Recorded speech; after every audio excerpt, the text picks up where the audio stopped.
अनजान है।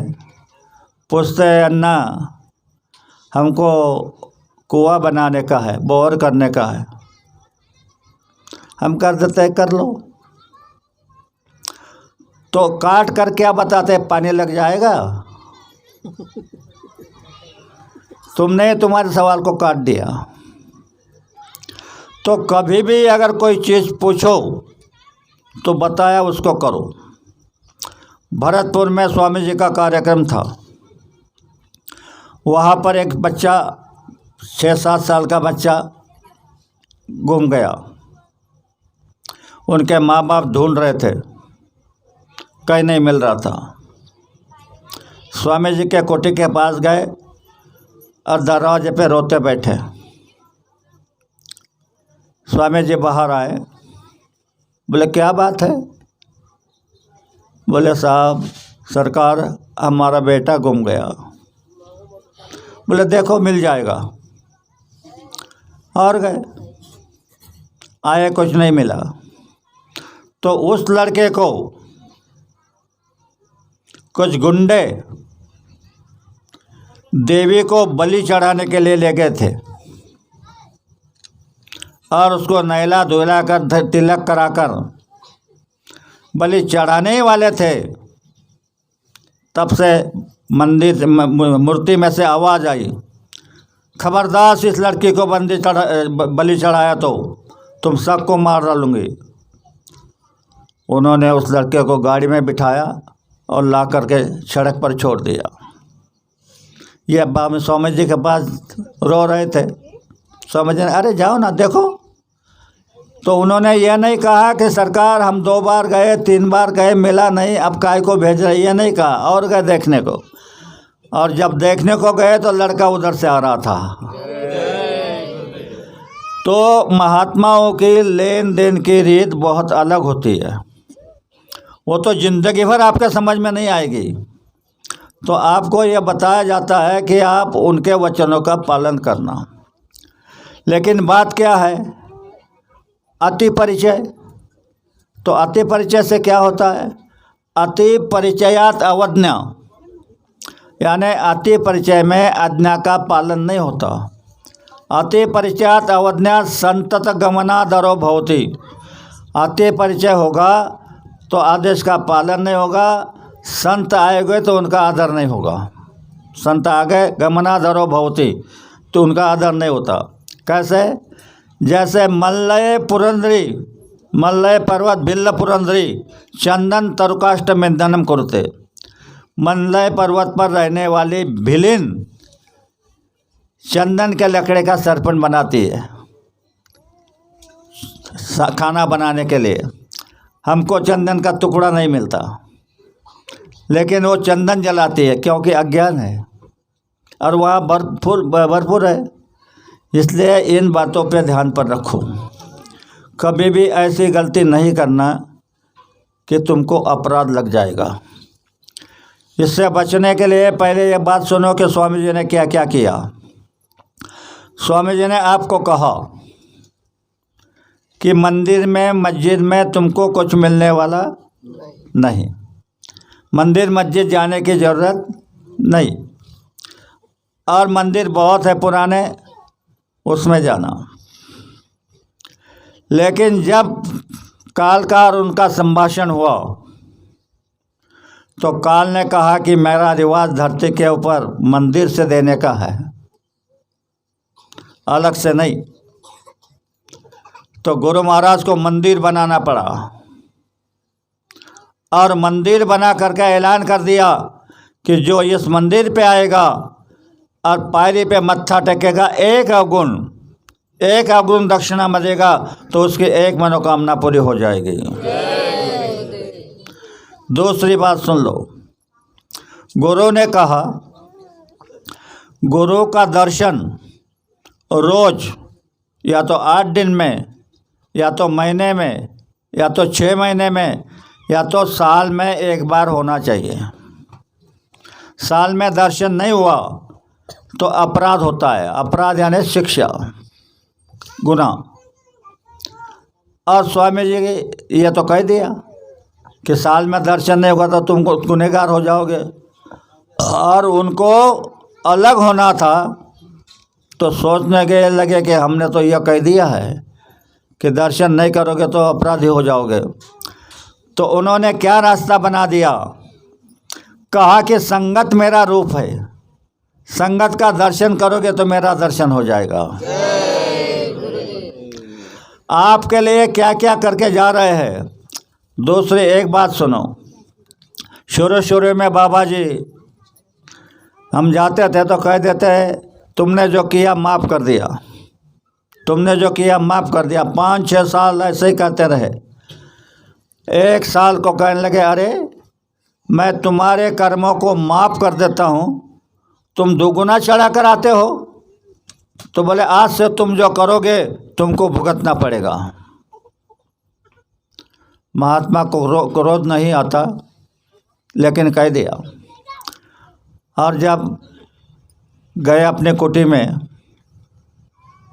तो झट उनके मन में आया, इनको अगर कर्म भुगतने का समय आएगा तो ये कोई भी बचने वाले नहीं है, सबके कर्म गंदे हैं। और मैंने तो कह दिया गुरु दर्शन से कर्म कटते हैं, और मैंने कहा गुरु दर्शन नहीं होगा तो कर्म तुम्हारे माथे चढ़ जाएगा। तो दूसरे साल में जब वहाँ गए तो गुरु महाराज भजन गाते थे, गुरु का ध्यान कर प्यारे बिना इसके नहीं छूटना। उसमें एक पंक्ति है, यहाँ कर्मों का विधान है। तो कहा जो जो कर्म करेगा तू वही फिर भोगना भरना। इस धरती का रिवाज है, आप गीता का प्रमाण में जानते हैं, कर्म प्रधान विश्व रचि राखा, जो जस कर्म करी तस फल चाखा। भगवान का भी यही कहना है। और उन्होंने भी कह दिया तुम करोगे तो भरोगे। बाद में कहने लगे मेरे बच्चों को तकलीफ़ हो जाएगी, उनके पास इसकी कहाँ दवा है।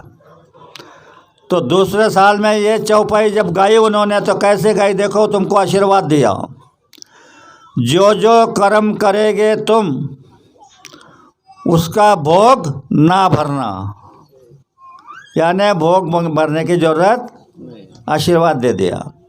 ऐसे महापुरुष आपको गुरु के रूप में मिले हैं, और ऐसे पुरुष गुरु के रूप में मिलने के बाद आप लोग भटक रहे हो। कोई इसके तरफ जा रहा है, कोई उसके तरफ जा रहा है, कोई उसके तरफ जा रहा है। इसका मतलब आप में चंचलता है, स्थिरता नहीं। और ये चंचलता तभी रुकेंगे कि जब आप साधना करोगे, क्योंकि यह मानव शरीर के 4 भाग बनाए हैं। यह आँखों के नीचे पिंड शरीर है। यह पिंड शरीर में मन और इच्छा, इसके अतिरिक्त कुछ नहीं। मन और इच्छा का जोश है। तो यहाँ पर कहा गया कि माया रस्सी लेकर माया घूमती, डंडा लेके काल। यहाँ माया रस्सी लेकर के घूम रही, आपको फंसा रही है, और गलती से वह सजा दे रहा है, डंडे लगा रहा है।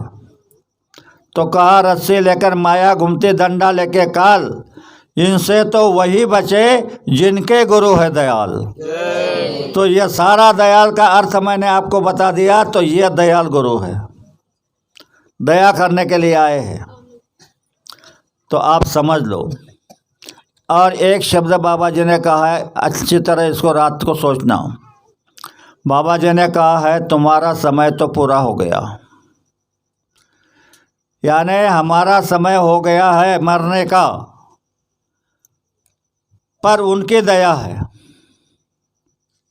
तो हम जीवित हैं। घिरी बदरिया पाप की, बरस रही अंगार, संत ना होते दुनिया में तो जल मरता सारा संसार। ऐसे संत दुनिया में ना होते तो सारा संसार जल के खाक हो जाता। अभी जो मैं बता रहा हूँ आपको, जो बताया, तो आपसे मैं प्रार्थना करता, मेरी बात पे आता हूँ, थोड़ा 2 मिनट 4 मिनट बता देता हूँ, फिर विराम दूंगा। अब इस प्रकृति से प्रकोप होने वाला है, कई प्रकोप। तो प्रकोप को रोकने की शक्ति किसी भी माई के लाल में नहीं है कि चलो तूफान आ रहा है तो उसको रोक देंगे, चलो बर्फ़ की वर्षा हो रही उसको रोक देंगे, चलो बाढ़ आ रही तो उसको रोक देंगे। किसी माई के लाल में नहीं। लेकिन उसका एक रिवाज है, जब ऐसी भारी समस्याएं आती है तो एक धार रक्षा की इस मृत्यु रोक में रहती है। तो अभी इस पर विजय प्राप्त करने की शक्ति इन बहनों में है। इन बहनों के अंदर वो शक्ति है। इतिहास है तुम्हारा कि अनुसया ने तीनों देवताओं को बच्चे बनाए। तुम दिन रात पूजा कर रही हो, भूखा भी रहती है 4-4, 5-5 दिन, पर दर्शन भी नहीं हुआ, और उससे छाया भी नजर नहीं आई। तो ऐसा क्यों? अनुसया कोई अलग नारी थी? तुम्हारे जैसी ही नारी थी। उनके अंदर में यह शक्ति थी देवताओं को बच्चे बनाने की। तुम्हारे अंदर भी है।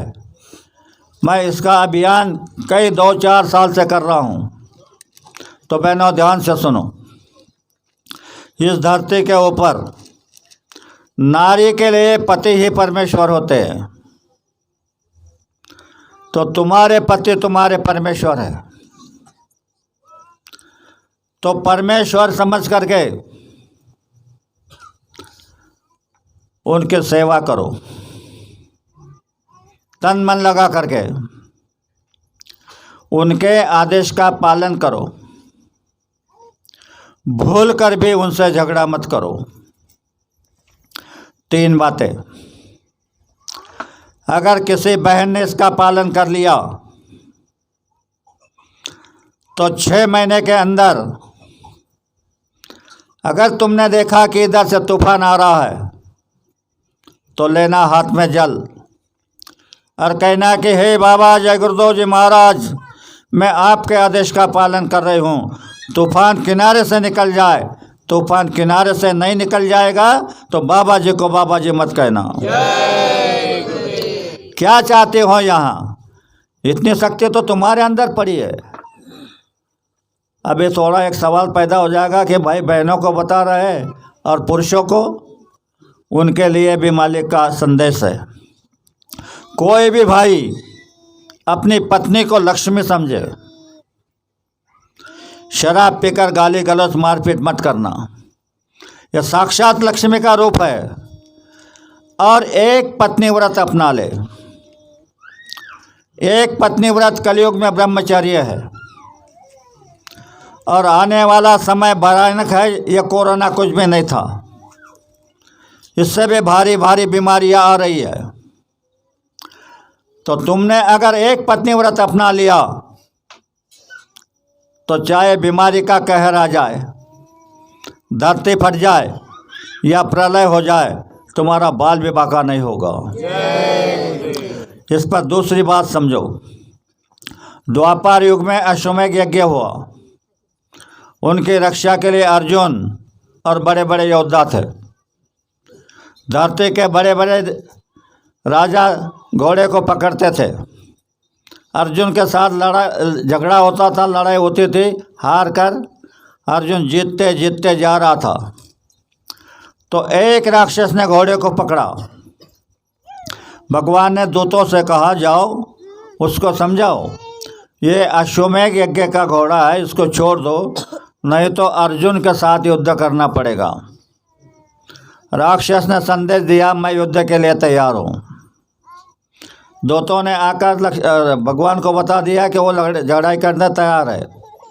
तो दोनों सेना आमने सामने खड़ी हो गई। राक्षस ने भगवान को प्रणाम किया, कहा कि प्रभु युद्ध को आरंभ किया जाए। तो भगवान ने शंख बजाया, अर्जुन ने शंख बजाया, भीम ने शंख बजाया। इसका मतलब था युद्ध की अनुमति मिल गई। तो राक्षस ने जब संधान साधा तो एक ही बाण में अर्जुन को रथ को आकाश में उड़ा दिया और ऐसे ऐसे घर घर घर घूम रहा था। अर्जुन चकाचौंध हो गया, सोचने लगा कि इतना बड़ा महाभारत हुआ, ऐसा योद्धा नहीं देखा। तो भगवान से पूछने लगे, प्रभु इसने कौन से मंत्र का जाप किया कि एक ही बाण में तुम स्वयं भगवान, मैं नर, ध्वजस्तंभ पर ब्रह्मचारी हनुमान, हम तीनों को एक ही बाण में उड़ा दिया। तब भगवान कहने लगे, अर्जुन वह राक्षस एक पत्नी तो है, लेकिन उसका नगर एक पत्नी है। तो ये एक पत्नी का प्रभाव है कि तुम राक्षसों को क्या देवताओं को भी उड़ा सकते हो। एक पत्नी रह जाओगे, अपने शक्ति के पालन हो जाएगी। ये सारे चीज़ें आपने छोड़ दी और दूसरी बातों के पीछे लग गए, जिसके कारण आपको रास्ता नहीं मिल रहा है, परिवार में शांति नहीं मिल रही है। आपने ये दो बातों की पालना कर ली, तो मैं दावे के साथ कहता हूँ बाबा जी के साक्षी में कि ये दो चीज़ों की पालना कर ली तो तुम तुम्हारे घर के क्या, गांव के क्या, राष्ट्र के नहीं देश की रक्षा कर सकते हो। तो बहनों ध्यान से सुनो, थोड़ा इसके लिए आपको उदाहरण देना पड़ेगा। एक बहुत बड़े सेठ थे, उनकी पत्नी और वो टहलने निकले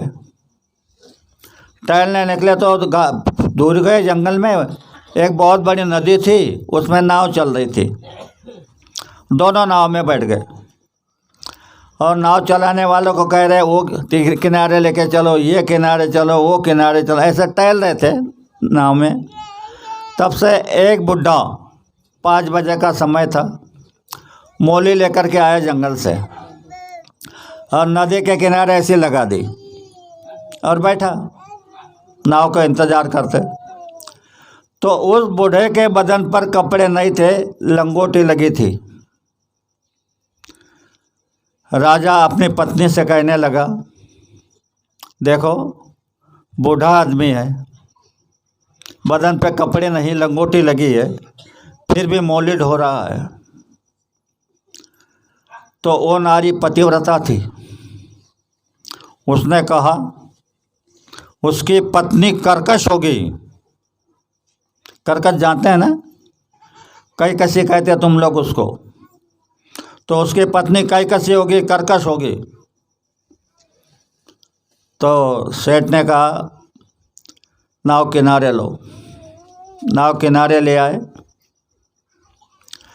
और उतर गए। उसको कहने लगा, बोले देखो उसकी पत्नी कर्कश है तो उसको ये दीन है, और तुम मेरी पत्नी हो तो मैं सेठ हूँ, तो तुम यही रुको, मुझे तुम्हारी ज़रूरत नहीं। बिना अपराध, कुछ नहीं, बिना अपराध पत्नी का त्याग कर दिया, रुक गई वहाँ। वो नाव उधर गई, उसी नाव में वो बुढ़ा मौली लेकर के आया, उतरा, मौली उठाई, चलने लगा। मुंडा चल रहा है, लड़की भी उसके पीछे पीछे जा रही है। वो अपने कुटी के पास गया, मौली को पटका और पीछे मुड़ कर के देखा तो एक लड़की आ रही है। पूछा, बेटा तुम कौन हो? कहने लगी, बाबा मेरा कोई नहीं। तो बोले क्या चाहती है? बोले मैं तुम्हारे साथ रहना चाहती हूँ। ठीक है रहो, तुम्हारी माँ है, तुम और मैं, 3 लोगों का गुजारा हो जाएगा। मौली ढोने वाले ने उसको रोक लिया। अब पतिव्रता का चरण उस कुटिया में पड़ा। तो एक राजा सवेरे से शिकार करने निकले थे, राजा रास्ता भूल गया, भटक रहा था। भटकते भटकते उसी कुटी से जाने लगा। लड़के ने देखा भला आदमी है, तो उसको बूढ़े को कहा, बाबा इनको बुला लो, हाथ पैर धोने पानी दो, मैं खाना बनाता हूँ। राजा सवेरे से भूखा था, प्यासा भी था। उसको बुला लिया, हाथ पैर धोने पानी दिया, खाना तैयार हो गया। लड़के ने खाना परोस दिया, राजा खाकर पानी पीकर तृप्त हो गया। पूछने लगा, बोले बाबा तुम क्या काम करते हो? क्या कहूँ भाई, लकड़ी लाता हूँ, ये अगल बगल की जो खेती है उसमें सिपाही लेने नहीं देते, बहुत दूर जाना पड़ता है। तो एक मौली आती है, उसमें गुजारा करता हूँ। राजा ने कहा ठीक है। बोले बाबा, ये जो सारी ज़मीन दिखाई दे रही नज़दीक की, ये मेरी है, ये मैंने तुमको दे दिया। बूढ़ा खुश हो गया। सवेरे एक मौली लाऊंगा, दोपहर में एक लाऊंगा। कहने लगा लड़की का पैर कितना अच्छा हुआ, एक मौली की जगह 2 मौली आएगी, अब हमको कोई दिक्कत नहीं पड़ेगी। एक मौली का पैसा बचने लगा। थोड़ा पैसा इकट्ठा हुआ। लड़के ने कहा कि बाबा ऐसा करो, गधा खरीद लो। गधा खरीद लिया। गधे पर इधर 2 मौली, इधर 2 मौली, 4 मौली आने पड़ी। एक दिन में 8 मौली पैसा इकट्ठा होने लगा। दूसरे जो मौली ढोने वाले थे उनको जलन होने लगी। उन्होंने उस जंगल को आग लगा दी। रात को जंगल करके खाक होकर के कोयला हो गया। सवेरे बूढ़ा जंगल में गया, देखता है तो कोयला। रोता हुआ वापस आया। लड़के ने पूछा बाबा क्यों रो रहे हो? बोले बेटा जंगल जल गया। बोले कोयला तो होगा? हाँ। बोले कोयला है। तो बोले कोयला लेकर गधे के ऊपर गोनी रखो, गोनी में भर के कोयला लेके आओ। कोयला लाया, उसको उल्टा उंडला तो उस जंगल में ऐसी वनस्पतियाँ थी, आग के संजोग से उस कोयले में सोने के गोले तैयार हो गए थे। जब देखा लड़की ने सोना है तो निकालने लगी और कहा कि बाबा सारा कोयला लेकर के आओ। मैंने 15 दिन में सारा कोयला लाया, बहुत सोना इकट्ठा हो गया। फिर कहने लगे बाबा तुम मार्केट में जाते हो तो मैं भी आती हूँ, चलो बेटा। गई, थोड़ा सा सोना तोड़ दिया, उसका पैसा लिया। एक कारीगर को देखा, कारीगर से कहा कि मुझे यहाँ 7 साल की माड़ी बनाना है। कितनी जल्दी बनाओगे उतना और पैसा लोगे। उसने जो दिया उसको कबूल कर दिया। जल्दी से जल्दी माड़ी तैयार हो गई। अब सोना ही था तो क्या कमी थी।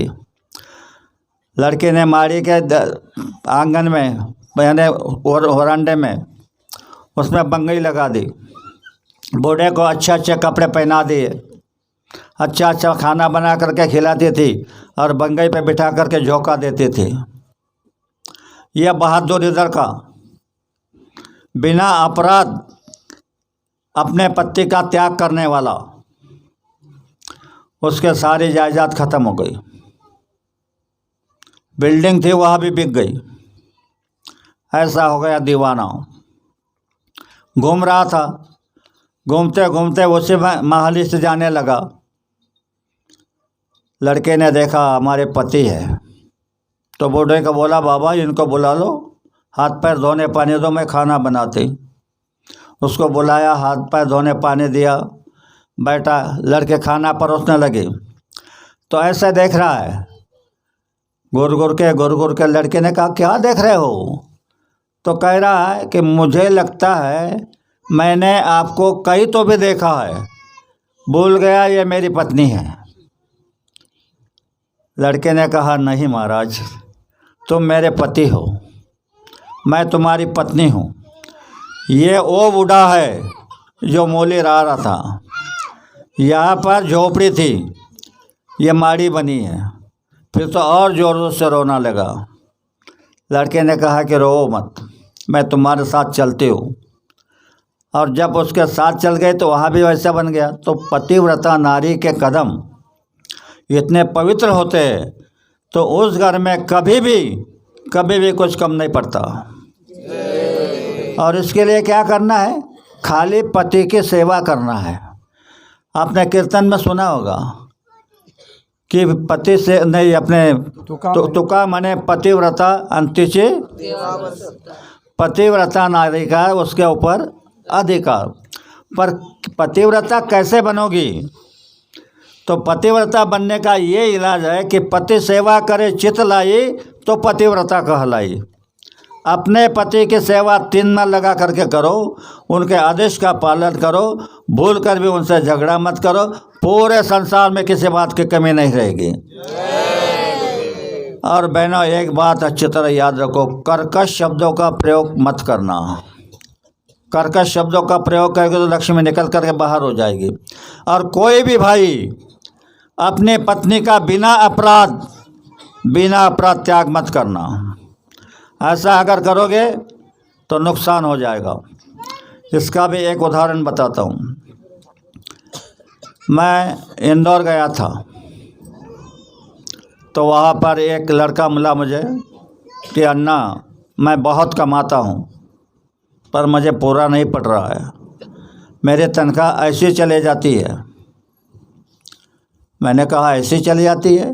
बोले हाँ। मैंने कहा तुम्हारी पत्नी क्या काम करती है? तो कहा कि मैंने निकाल दिया है, घर से उसको निकाल दिया है। मैंने कहा उसको लेके आओ। उसको लेके आओ और फिर मेरे को 6 महीने के बाद मिलना। जब वो लड़की को लेकर के आया तो 6 महीने में उसका संसार सारा ठीक हो गया, सब आनंद ही आनंद हो गया। तो ऐसे पत्नी का बिना अपराध त्याग मत करना। इन बातों को समझना है। ये बड़ी बड़ी बातें जो होती है ना, इसमें खुद ये नहीं है। सारी कहानियाँ झूठी है संसार की, और संसार ही झूठा है। मच्छिंदर और गोरखनाथ बैठे थे, कहने लगे मच्छिंदर, बोले गोरख, यह संसार झूठा है, यह पूजा का भी सारा झूठा है, सब खत्म होने वाला है। तो बोले क्या है? बोले यहाँ देखा जा रहा है 11 धरते 12 छोड़ते, क्यों दिल को तुम समझाते? अरे दुकान में क्या थोड़े मर गए, उपवास का क्या फल पाते? किसी ने बताया उपवास करो तो तुमको भगवान मिल जाएगा। तो मच्छिंद्रनाथ बता रहे हैं कि 11 धरते 12 धरते छोड़ते, क्यों दिल को समझाते? दुकान में क्या थोड़े मर गए कि उपवास का क्या फल पाते? तो किसी ने बता दिया भाई ऐसा करो, दाढ़ी बढ़ाओ, जटा बढ़ाओ, जंगल में जाकर के धुनी रमाओ। तो वो करने लगे। तो उन्होंने कहा दाढ़ी जटा बढ़ावे और नखा, रीछ के अंग पर सभी बाल है, फिर क्यों उसका कर्म फूटा? दाढ़ी बढ़ाने से, जटा बढ़ाने से भगवान मिलने वाला है, तो रीछ के अंग पर सभी बाल है, उसको तो मिलना चाहिए, उसका क्यों कर्म फिटा? किसी ने कहा 3 वक्त स्नान करो पवित्र रहोगे, 3 बार स्नान करो पवित्र रहोगे, भगवान मिल जाएगा। मच्छिंदर बता रहे 3 वक्त तुम स्नान करते, उसका क्या फल पाते हैं? अरे पानी में तो बेडुक रहता है, फिर उसकी ज़िंदगी कहाँ जाती है? वो तो 24 घंटों पानी में है, उसको पुण्य मिल जाएगा तो भगवान उसको मिलना चाहिए।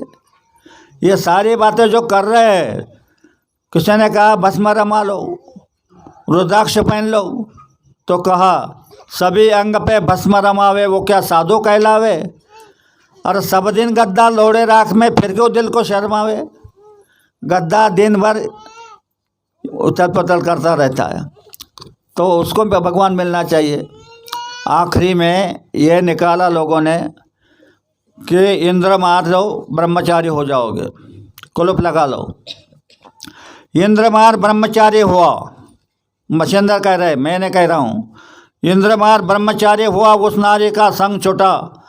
अरे हम क्या जाने, ना मर्द हुआ है उस नारी से नहीं लपटा।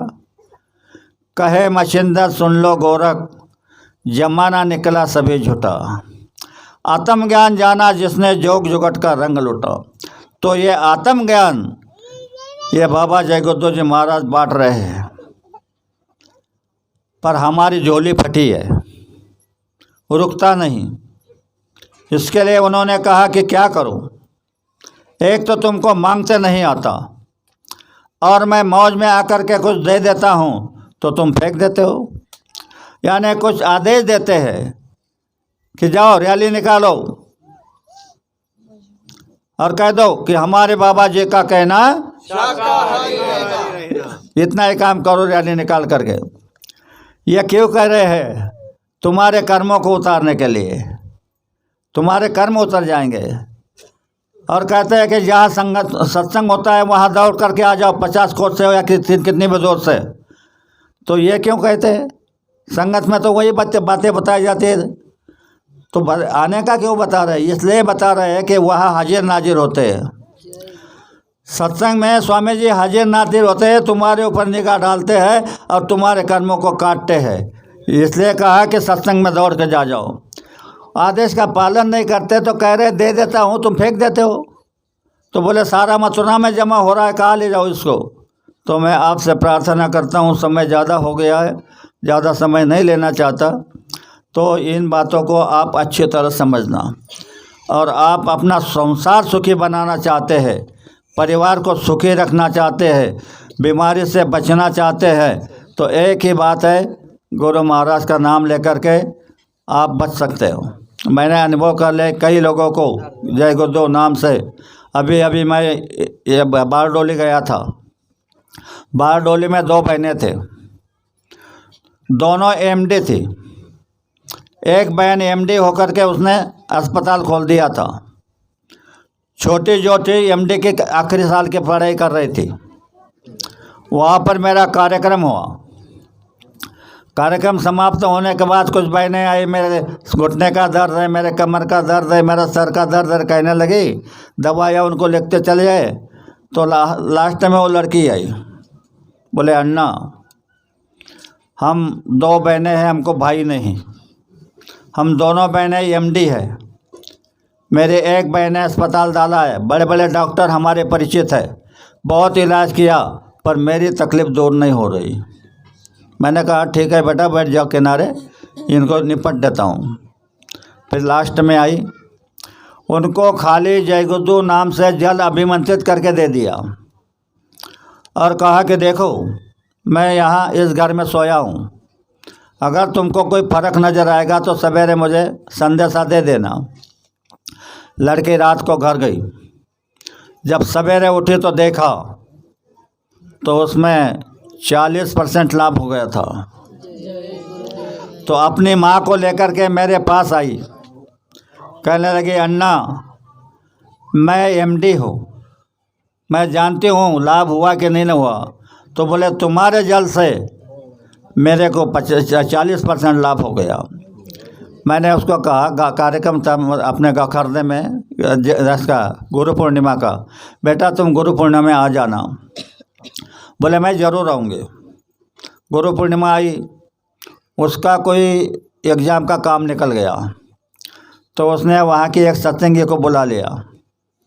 मैंने अन्ना को वादा किया है कि मैं आऊँगी, पर मेरी परीक्षा है, मैं जा नहीं सकती, तो ये 2000 रुपये ले जाओ और वह इसमें दे देना, सेवा में दे देना। तो ऐसे कुछ जीव होते हैं, जानते हैं क्या होगा, कहाँ खर्च करना चाहिए, कहाँ नहीं करना चाहिए, ये जानते हैं। ये सेवा जो है ना, गुरु महाराज के चरणों में जो रखा जाता है, ये सेवा तुम्हारी कितने कर्म काटती है ये तुमको पता नहीं है। यहाँ आते हो, आप सत्संग सुनते हो, सब कुछ करते हो, दर्शन करते हो तो खाली हाथ करके चले जाते हैं, दर्शन सेवा नहीं रखते। और कानून है, राजा का दर्शन, गुरु का दर्शन, महात्मा का दर्शन खाली हाथ नहीं करना चाहिए, ये तो कानून है। तो जो तकलीफ़ करते हैं, बैठते हैं घंटा 2 घंटा और खाली हाथ चले जाते हैं दर्शन का, कुछ भी रखो, 10 पैसा रखो, लेकिन दर्शन सेवा देकर ही जाना। जय गुरुदेव।